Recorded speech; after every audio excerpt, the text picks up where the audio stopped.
कहेंगे कथा में आए हो तो भैया अपने आने वाली पीढ़ी को इस नशे से बचाओ, गंदगी से बचाओ, गलत आदतों से बचाओ, मदिरा से बचाओ, नशे से बचाओ। कौन सा शौक है इसमें, कौन सा गर्व है इसमें? कुछ भी नहीं।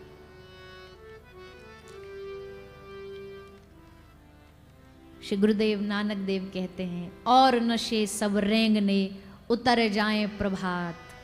और नशे सब छोटे हैं भैया, सब तुच्छ हैं, उतर जाएं प्रभात। चाहे तुम कितने भी महंगी से महंगी मदिरा का पान कर लो, एक रात तक उसका खुमारी असर रहता है, सब उतर जाता है नशा। और नशे सब रेंगने उतर जाएं प्रभात, पर नाम खुमारी नानका चढ़ी रहे दिन रात। नाम की खुमारी ये चढ़ गई, एक बार ये मस्ती चढ़ गई राधा नाम की, तो ये ना उतरने वाली। ये नशा करो ना, इस नशे में जीवन बनाओ ना। उस नशे से तो सारा जीवन बर्बाद कर लिया। हमारे पास कितनी माताएं आती हैं रोती रोती, खाने को घर में अन्न नहीं है, रोटी नहीं है, बच्चों के लिए फीस नहीं है, पर पति दिन रात बस मदिरा में पड़ा रहता है, शराब में पड़ा रहता है, आता है घर मारता है, पीटता है, बच्चों को गालियां देता है। ऐसा जीवन है बस। सब घर का सामान बेच दिया, सोना चांदी बेच दिया। तो कौन सा इस नशे से क्या मिल रहा है, क्या प्राप्त हो रहा है? और नशा ना भी छूट रहा हो, कई बार होते हैं ऐसे लोग जो चाहते तो छोड़ना, आदत लग गई, तो उनको हम कहते भैया छोटा नशा छोड़ना है तो उससे बड़ा नशा पकड़ लो, छोटा अपने आप छूट जाएगा।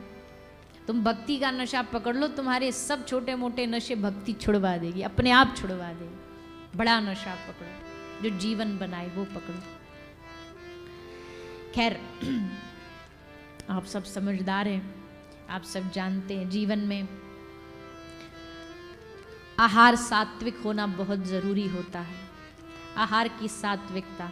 चलो अब याद आ गया है तो एक बात और भी कह दें कि भैया आहार की सात्विकता में नशा तो है ही है, पर एक प्रार्थना और है जो इससे भी बड़ा पाप है, जो बड़े शौक से और बड़े गर्व से हम सब करते, मांसाहार खाना।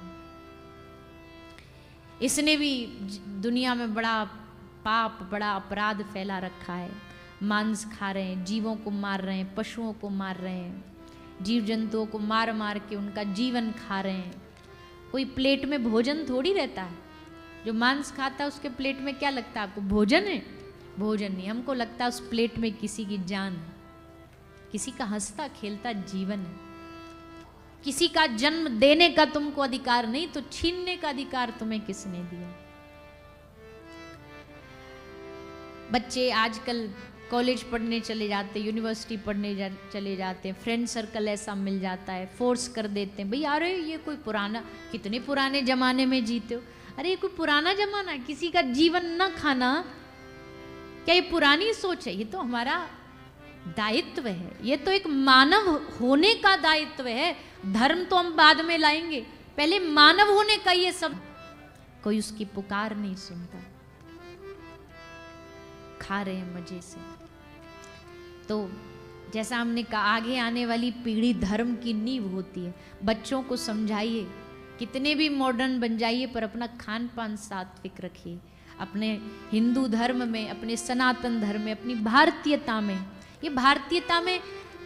अच्छा अब क्या बहाने क्या देंगे? बहाने भी तो सुनो कितने सुंदर सुंदर होते हैं। बोले इनकी जनसंख्या बढ़ जाएगी, भगवान ने तो इसलिए बनाए।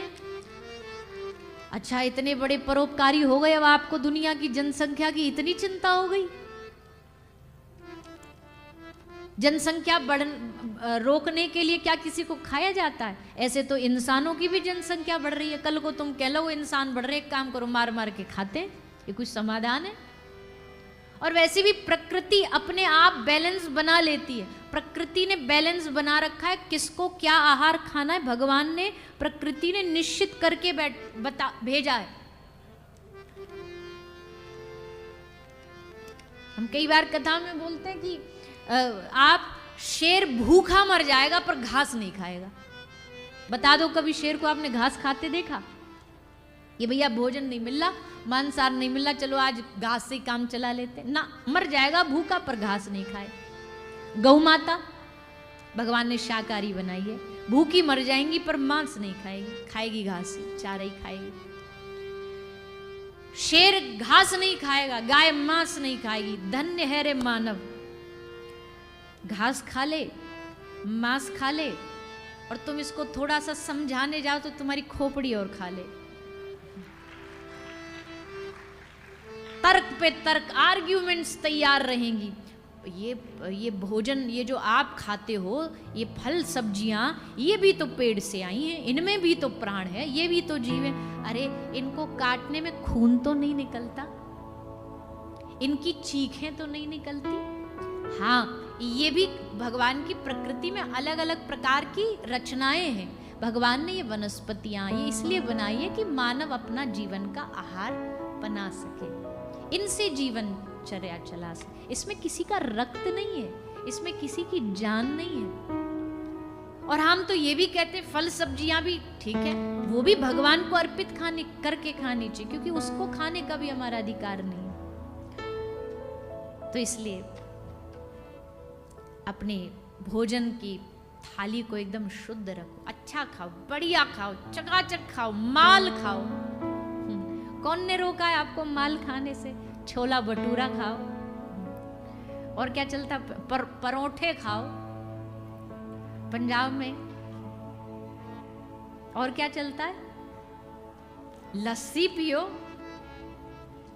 तुस्सी लस्सी पियो, परोठे खाओ, छोले भटूरे खाओ। और माली माल है, भगवान ने इतने माल। कई बार लोग सोचते हैं शाकाहारी लोग क्या ही खाते होंगे, कैसे जीते होंगे। अरे कभी हमारे ठाकुर जी का 56 भोग देखो, क्या बढ़िया आहार। देख करके ठाकुर जी से नजर हट के 56 भोग पे चली जाती है। आधे सी जनता की तो कब भोग लगे, कब स्वाहा आहा, कब हमारे पेट में आए। क्या कमी है भोजन की? समझिए, ये जीव जीव नहीं है, इनमें साक्षात भगवान ही विराजे होते। आप किसी जीव को मार के खा रहे हो, आपको क्या लगता है इनके कर्मों का हिसाब नहीं देना पड़ेगा? क्या इसका हिसाब भगवान न पूछेंगे तुमसे? क्या नहीं हमें पूछा जाएगा कि क्यों तो तूने अपने जीवन को ऐसा बनाया, क्यों तुमने अपने जीवन के पूरे उद्देश्य को बिगाड़ लिया? सात्विका, जीवों में दया, जीवों पर दया, पक्षियों पर दया, पशुओं पर दया, गौ माता पर दया। बताओ, भारत जैसा देश, सनातनियों का देश, ये वो देश है जहां पंजाब की धरती पर भी गौ माता की रक्षा के लिए श्री नामदेव जी ने अपनी गर्दन कटाने को तैयार हो गए बादशाह के सामने, गाय की रक्षा के लिए। कितने गुरुओं ने बलिदान दिया अपनी संस्कृति की रक्षा के लिए, अपनी भूमि के लिए। आज हम उनके बालक होकर के, उनके वंशज होकर के अपनी संस्कृति, अपने संस्कार, अपना धर्म सब भूल गए। गाय घर में होनी चाहिए थी, आज गाय सड़कों पर घूम रही है। बुरा नहीं मानिए, हम किसी के विरोध में नहीं है, पर कुत्ता घर में है उसमें भी हम विरोध में। लेकिन अब बोलेंगे तो मिर्ची लग जाएगी, पर हमारा जो अपने घर में पल रहा कुत्ता वो तो बड़ा प्यारा है, उसके लिए तो महंगे महंगे सामान, महंगे महंगे वस्तुएं आएंगी। और गली में कोई गली का कुत्ता आ जाए, उसको डंडा मारे, हट हट भग, काहे का पशु प्रेमी। अच्छा, एक तरफ बड़े आजकल पशु प्रेमी, animal activist, animal lover, western culture में भी हो गया एनिमल लवर। वैसे तो घर में कुत्ता बिल्ली, वैसे खा के चिकन खा रहे हैं। काहे का एनिमल लव है ये? बड़ा अजीब लव है, ऐसा भेदभाव। बीफ खा रहे हैं, बताओ। भारत जैसा देश बीफ एक्सपोर्ट करने में 2nd नंबर पर आता है। डूब मरना चाहिए हमें, क्या करें।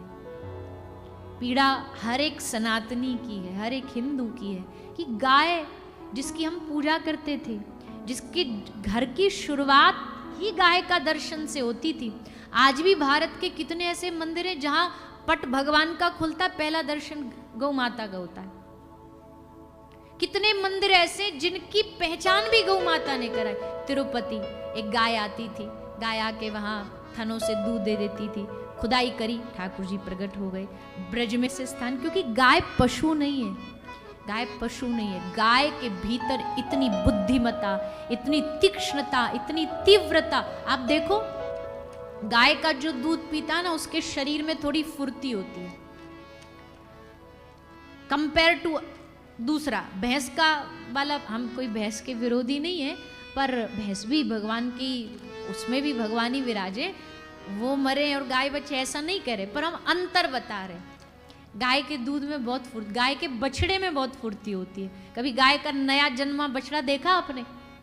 नया नया जन्मा हो, मजा लो, उसे पकड़ लो, कंट्रोल में ले लो, तो पकड़ में नहीं आएगा, ऐसे फुदक फुदक के भागेगा, तुम्हारी सांस फूल जाएगी, फिर पकड़ ना पाओ।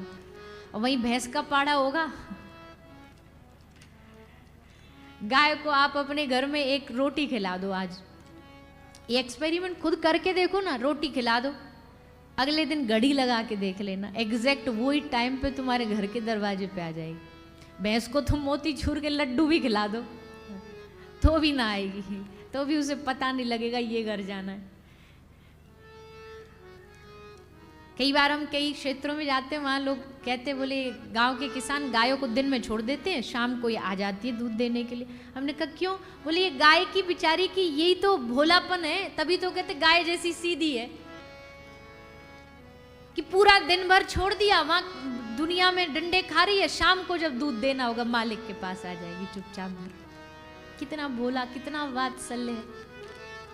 उसी गाय को, उसी गौ माता को हम इतना कष्ट, इतनी पीड़ा, हमें बहुत पीड़ा होती है। एक तो ठाकुर जी ने हमें ऐसा कार्य दे दिया गौ माता का हॉस्पिटल, कि हम रोज ऐसी कोई ना कोई दुर्घटना अपनी आंखों से देखते हैं कि हमारा शरीर काम जाता है कि बताओ दुनिया में ऐसे भी होता है। गोलियां मार रहे हैं गौ माता को, तेजाब डाल रहे हैं गौ माता के ऊपर, भाला मार रहे हैं। एक नंदी आया किसी खेत में घुस रहा, भाला मार दिया, और भाला ऐसा मारा कि वो आधा टूट गया। अब जो उसका डंडी वो तो बाहर टूट गई, पूरा पूरा इतना लंबा भाला उसके पेट में ही घुसा रहा, और 7-8 दिन तक वो ऐसे घूमता रहा, इन्फेक्शन बढ़ता चला गया। फिर कई ने हमारे इस हॉस्पिटल में फ़ोन किया कि इसको एम्बुलेंस से लेके जाओ, तो हम उसको लेकर के अस्पताल के सब सेवक लेकर के आए, इलाज करके उसे निकाला। वो अभी भी हमने अपना एक लैब बना रखी है, वहाँ पे उसको रखा है, ताकि जो लोग आए, बड़े बालक भी आते हैं, यंगस्टर आते हैं, तो हमने दिखाते कि देखो ये गौ माता पर हो रहा है पीड़ा, ये कष्ट हो रहा। गाय के पास भोजन के लिए चारा नहीं, इलाज तो बहुत दूर की बात है। हमने इसलिए मन में विचार किया था, 2013 में हॉस्पिटल शुरू हुआ, तो हमने यही सोच कर के ये शुरुआत करी कि अगर कोई गौ माता कहीं एक्सीडेंट में, रोड में दुर्घटनाग्रस्त हो गई, और भारत में रोड एक्सीडेंट गायों के, इंसानों के इतने होते हैं, गायों के तो पूछो ही नहीं, तो ट्रक मार करके भाग जाते हैं, चले जाते हैं, वो सड़क पे पड़ी है, कई कई दिनों तक पड़ी रहती है, शरीर लग जाता है, कीड़े पड़ जाते हैं, पर कोई व्यवस्था ही नहीं है उनकी, कोई व्यवस्था करता ही नहीं। तो हमारे मन में आया कि हम गौशाला नहीं, हम हॉस्पिटल खोलेंगे। इस पे चैलेंजेस तो बहुत थे, क्योंकि गौशाला फिर भी थोड़ा आसान है कि चलो गाय खड़ी हैं अपने पैरों पे, चारा डाला हो, अपने आप खा लेंगी, अपने आप चल लेंगी, पानी पी लेंगी। इस अस्पताल में तो कम से कम 150-200 गाय तो ऐसी हैं जो खड़ी ही नहीं हो सकती। उनको भोजन भी हाथ से खिलाओ, उनको पानी भी हाथ से पिलाओ, दिन में 3 समय उनको बदलो, क्योंकि ना बदलोगे तो उनका शरीर लग जाएगा, उसमें जख्म हो जाएंगे, कीड़े पड़ जाएंगे। कई बार ऐसे नंदी आते हैं, वैसे तो हाइड्रोलिक एम्बुलेंस है वो नीचे आ जाती है, पर कई बार इतने हिंसक आते हैं कि जितने भी हॉस्पिटल के स्टाफ है, वॉलंटियर्स हैं, सेवक है, डॉक्टर्स हैं, उन तक को भी चोटें लग जाती हैं। दवाइयों का अपना, गायों को बीमारियां होती है, ये तक का भी लोगों में जागृति नहीं है कि गाय को बीमारियां किस किस प्रकार की होती हैं। कोई घर में हो जाए किसी को तो इलाज क्या करना ये भी नहीं पता। गाय को कैंसर होता है, गाय को अल्सर होता है, गाय को बुखार आता है, गाय को जुकाम होता है, सब बीमारियां होती है जैसे इंसानों को होती। इंसानों से ज़्यादा बीमारियां गायों में होती हैं। हम प्रयास करते, कोई गाय का पैर टूट गया उसको रॉड लगा देते हैं, प्लास्टर लगाते हैं जिसका सहारा ले ले कि वो चले, क्योंकि 3 पैर वाली गाय फिर भी चौथा अगर आप प्लास्टिक पैर लगा दो तो उसके सहारे चलना सीख जाती। फिर जब वो बैलेंस बन जाता तो उसको हटा देते, फिर वो अपने आप चलने लगती। तो इसलिए अब मन में विषय आया कि कुछ सेवा करें ठाकुर जी की कृपा से। अच्छा, हमको भी भगवान, हम कहते कितनी बार भगवान कुछ ना कुछ सेवा के लिए प्रेरित करते रहते। पहले अस्पताल खोला, अस्पताल चलता रहा, अब तक चलता आया, 10 से 12 साल हो गए हॉस्पिटल को चलते चलते। फिर हमारे मन में आया नहीं, अब कुछ और बढ़िया करा जाए, अब कुछ और अच्छा गौ माता के लिए किया जाए। आप सबकी कृपा से, ठाकुर जी कृपा से, गौ माता की कृपा से अभी हम विश्व का सबसे बड़ा गौ माता का हॉस्पिटल बनाने का संकल्प हमने लिया है। ऐसा हमने मन में भाव पैदा किया है कि हमारे जीवन में जो भी कथा से धन